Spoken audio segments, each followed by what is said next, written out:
Halo lagi semuanya, apa kabar? Semoga selalu baik dalam perlindungan Tuhan, amin. Hari ini kita akan mengupas tentang gereja yang mencelakakan. Bisakah gereja mencelakakan? Nah, itu pertanyaan yang baik. Menurut Yesus, bisa banget. Sebab itu, kita akan mengupas atau mengejarkan atau menjelaskan tentang ketepatan mengerjakan firman Tuhan supaya tidak ada umat Tuhan yang celaka dan binasa akibat menyimpang dari kebenarannya. Kejadian 6 ayat 22, lalu Nuh melakukan semuanya itu tepat seperti yang diperintahkan Allah kepadanya, demikianlah dilakukannya. Tentu kita paham betul bahwa Nuh mendapatkan anugerah Tuhan untuk menyelamatkan nasib umat manusia yang terancam punah oleh hukuman akibat berbuat kejahatan. Betul? Nah, siapa Nuh? Cuman orang yang saleh di zaman itu. Tidak dikatakan bahwa Nuh adalah seorang insinyur perkapalan atau menteri kelautan. Memang bukan seperti itu. Tapi dipercaya Tuhan untuk membuat kapal pertama di dunia yang kita kenal sebagai Bahtera. Semua petunjuk dan ketetapan diberikan harus begini dan begitu, lalu dikerjakan oleh Nuh dalam kurun waktu hampir 100 tahun. Kalau waktu hidup manusia zaman sekarang adalah 70 tahun misalnya, berarti kira-kira Nuh mengerjakannya selama 8 tahunan. Lama juga kan? Jelas saja, emang Tuhan kayak kebanyakan orang yang maunya instan, apa-apa cepat, apa-apa nggak sabaran, yang membuat akhirnya kita banyak melakukan hal-hal yang tidak terpuji dalam membangun dan mencapai sesuatu. Misalnya bangun pelayanan, lalu kita bikin program, bikin situs, lobby-lobby, foto-foto, bicara berkat, biar secepatnya mendatangkan hasil tuaian jemaat yang banyak. Lalu kita proklamirkan itu sebagai sukses. Padahal kita lihat bahwa apakah selama ratusan tahun gereja eksis di dalam pelayanan, ada dampak yang signifikan terhadap perubahan karakter masyarakat, umat, bahkan terhadap kesejahteraan? Ini dipertanyakan kan kira-kira seperti itu. Tapi begini, tanpa pengalaman dan pengetahuan, Nuh bikin kapal loh. Anggaplah Nuh bangun gereja kayak Petrus lah, yang miskin intelektual tapi bangunannya dan pelayanannya jadi dan tepat dan wow seperti yang Tuhan mau. Dari sini kita bisa mengerti bahwa kalau Tuhan yang mau, yang paling sulit pun, bahkan yang mustahil pun bisa dilakukan. Intinya jangan merasa sok lebih tahu dan sok lebih jago dibanding Tuhan. Itu aja. Ikutilah keteladanan Yesus dalam melayani. Di dalam pekerjaan pelayanan Nuh, tiba-tiba kelompok yang merasa diri lebih tahu dari Tuhan malah datang dan bergantian mencemooh serta mengolok-olok Nuh. Tapi Nuh tetap mengerjakannya. Mereka inilah orang jahat yang akan tenggelam dan mati binasa menurut firman Tuhan yang sedang dimaksud. Bisa jadi keluarga Nuh pun banyak protes, tapi Nuh tetap mengerjakannya.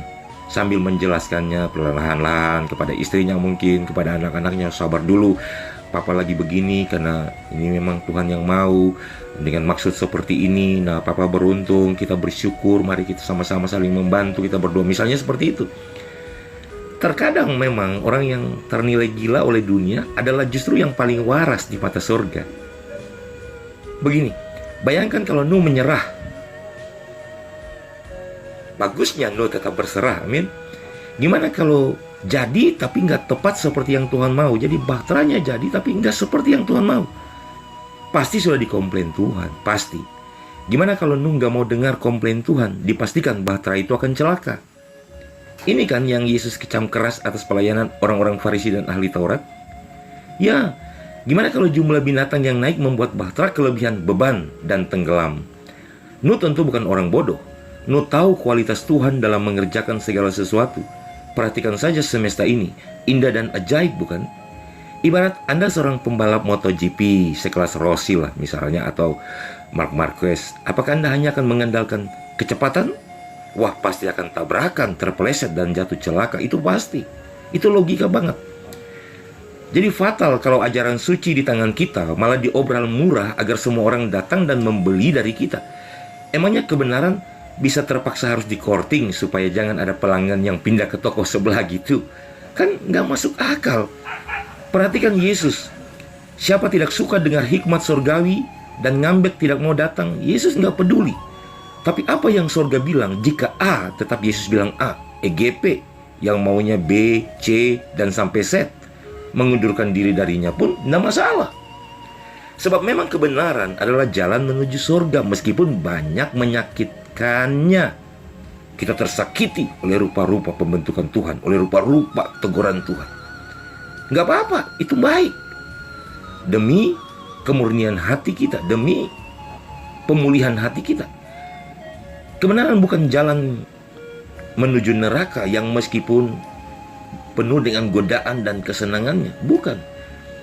Nah, disinilah iblis terlalu piawai untuk menawarkan, untuk menghamburkan, menghidangkan godaan-godaan yang sifatnya menyenangkan kedagingan kita, keegoisan kita, kesombongan kita, untuk membuat kita menyimpang dari jalan surga. Yesus bukan direktur sales dan marketing kerajaan surga yang biar bohong dikit nggak masalah lah, yang penting jualannya laku gitu. Bukan begitu. Seperti itulah seharusnya gereja Tuhan di bumi ini. Perjuangan kita adalah untuk menyelamatkan jiwa-jiwa dan bukan mengejar kesenangan pribadi. Kiranya pengajaran ini membuat kita tersadarkan kembali, atau justru semakin berjuang keras dari apa yang sudah kita lakukan dengan kualitas yang baik, dengan kualitas yang benar, dengan kualitas yang terpuji dan menyenangkan Tuhan. Sehingga dari awal Tuhan memilih kita sampai akhir kita kembali kepada Dia, Tuhan mendapati kita sebagai hamba-hamba yang dikenali dan yang dikenaninya. Semoga gereja, baik secara lembaga maupun pribadi, kita mendapatkan keteguhan hati, penghiburan untuk dalam segala tantangan. Kita maju di dalam ketepatan, sebab tanpa ketepatan, maka kecepatan akan membuat kita mengalami kecelakaan. Jangan seperti itu, Tuhan tidak mau seperti itu. Tapi mari kita kembali kepada apa yang Tuhan mau, supaya kita bisa mengerjakan kebaikan yang Tuhan mau, kita bisa mengerjakan dan menyatakan kebenaran yang Tuhan mau secara tepat, dan itu berguna untuk keselamatan seluruh umat manusia. Amin. Tuhan memberkati kita semua, bahagia dan sukses selalu.